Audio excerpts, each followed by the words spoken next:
Aujourd'hui les amis, on va parler smartphone et de celui-ci, le Realme 6i. Alors si vous ne savez pas, j'ai présenté il y a quelques temps le Realme 6 sur la chaîne, un très bon smartphone entrée milieu de gamme avec un rapport qualité-prix plus qu'excellent. Au passage, si vous n'avez pas vu le test, je vous mets le lien juste ici. Donc aujourd'hui, on va s'attaquer à son petit frère, le Realme 6i, la version allégée, la version light entre guillemets. Tout comme Xiaomi, Realme adopte un peu la même stratégie. Elle multiplie les modèles afin de toucher le maximum de consommateurs. Et si, au final, la qualité est présente sur le long terme, cette stratégie pourra éventuellement s'avérer payante. En peu de temps, si je récapitule un peu, on a eu pas mal de modèles de la part de Realme sur l'entrée de gamme. On a eu le C3 qui vient tout juste de sortir à 159 €, le Realme 6i que je vous présente aujourd'hui à 199 €, le 6 à 229 € et on va avoir la version 6 Pro qui va bientôt débarquer.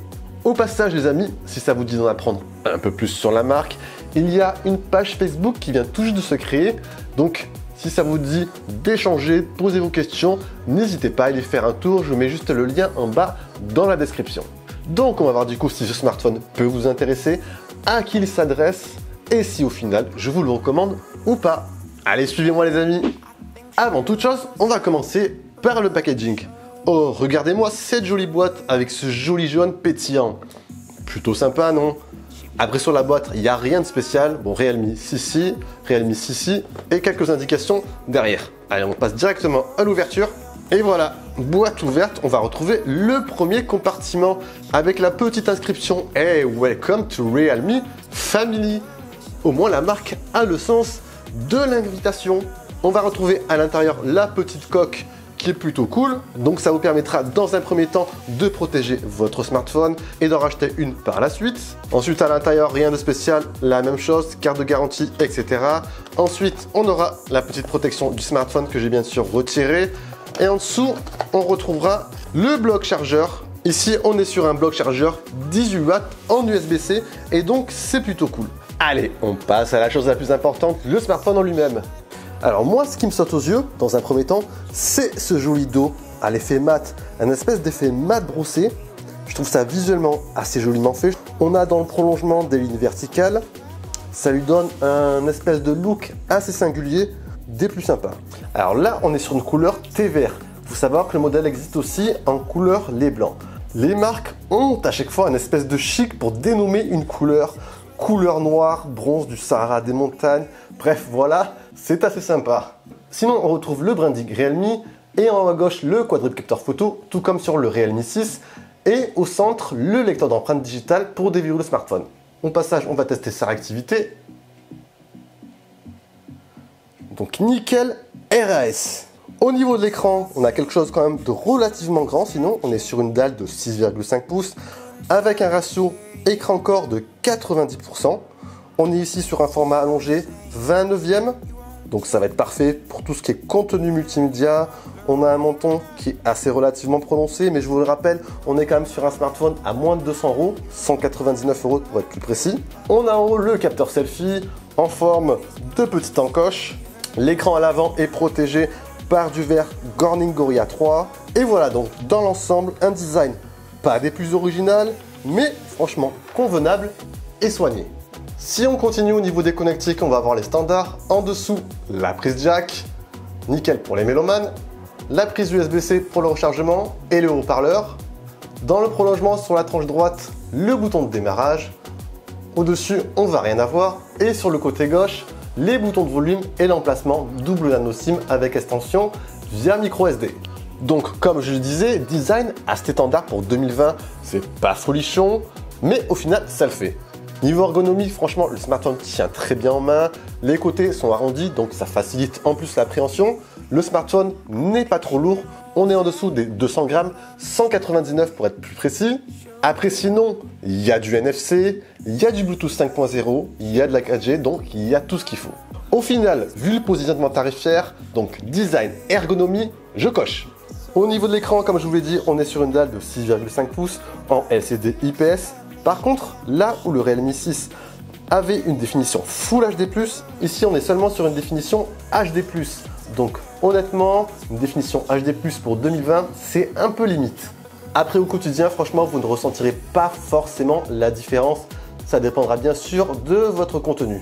Il y a autre chose également, je trouve que l'écran de base tire légèrement vers le bleu. Il faudra donc se diriger dans les paramètres, paramètres d'affichage. Et ensuite, il vous suffira juste d'ajuster la température des couleurs vers un peu plus chaud pour avoir un écran optimal. Au passage, activez le mode sombre pour une économie d'énergie en plus.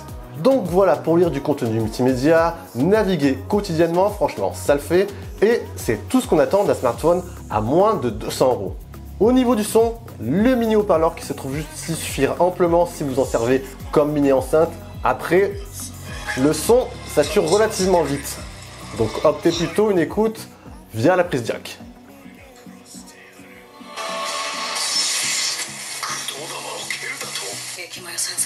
Côté performance, ce smartphone embarque le dernier processeur Mediatek entrée de gamme, le Helio G80. Alors la petite info, c'est que c'est le premier smartphone à embarquer ce processeur. Bon, bien sûr, ça va être un processeur qui sera moins puissant que sur le Realme 6, qui lui embarquait le Mediatek Helio G90 XT. On va avoir à l'intérieur ensuite 4 Go de mémoire vive en LPDDR4X et 128 Go de stockage. En termes de score AnTuTu Benchmark, on est à 202 107 points.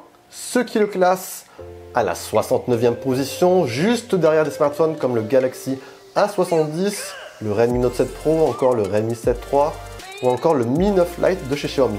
Il sera devant des smartphones le Galaxy A51, le Mi 8 Lite et encore le Galaxy A50. Tiens, en parlant de gaming, j'ai également pu faire tourner les derniers jeux. On va aller tester tout ça. Et voilà les amis, on se retrouve devant Call of Duty. Ça nous permettra de tester en même temps, tester le niveau de capacité en termes de graphisme de ce Realme 6i.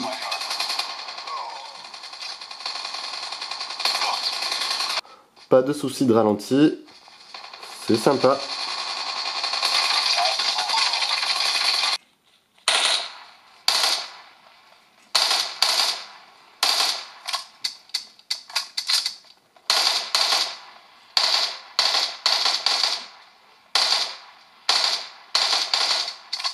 Le gros point fort de ce smartphone, ça va être son autonomie. On est sur une batterie énorme de 5000 mAh, donc énorme sur le papier. Pour un usage modéré, vous tiendrez à peu près 2 jours, voire 2 jours et demi.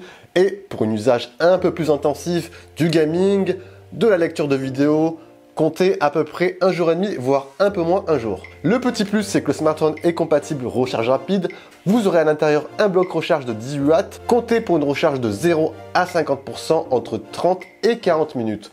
Donc très bon point également. Donc voilà, c'est pas un smartphone qu'on va recharger souvent, et ça franchement c'est un petit plus, ça vous permettra de ne pas forcément le recharger tous les soirs. Sinon au niveau de l'environnement logiciel, OS, on est sur une surcouche maison Realme UI.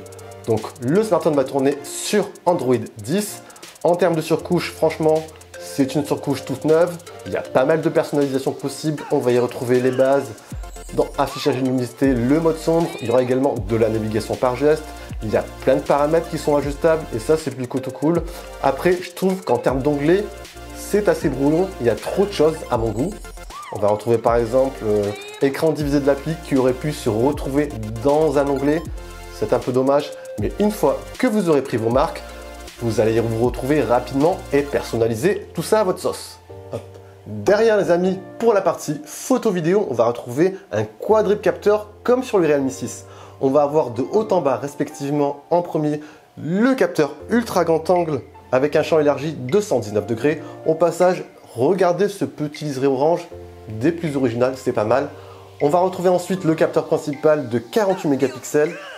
Ensuite, le capteur pour le mode portrait qui va vous permettre de générer un flou d'arrière-plan, le mode bokeh. Et ensuite, le capteur pour le mode macro qui va vous permettre de prendre des clichés avec une distance minimale de 4 cm.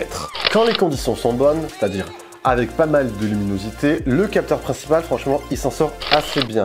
Bon, on n'est pas sur des rendus exceptionnels, mais pour un smartphone entrée de gamme, ça le fait plutôt bien. Je vous laisse juger tout ça.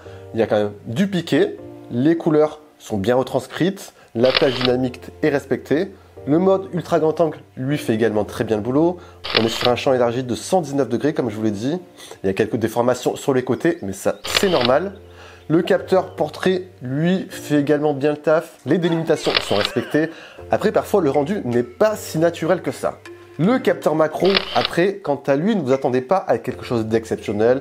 Ça vous permettra de faire quelques clichés pour vos réseaux sociaux. Quand les conditions sont plus difficiles par contre, où il y a moins de lumière, c'est là que le smartphone atteint très rapidement ses limites. Je vous ai pris quelques clichés.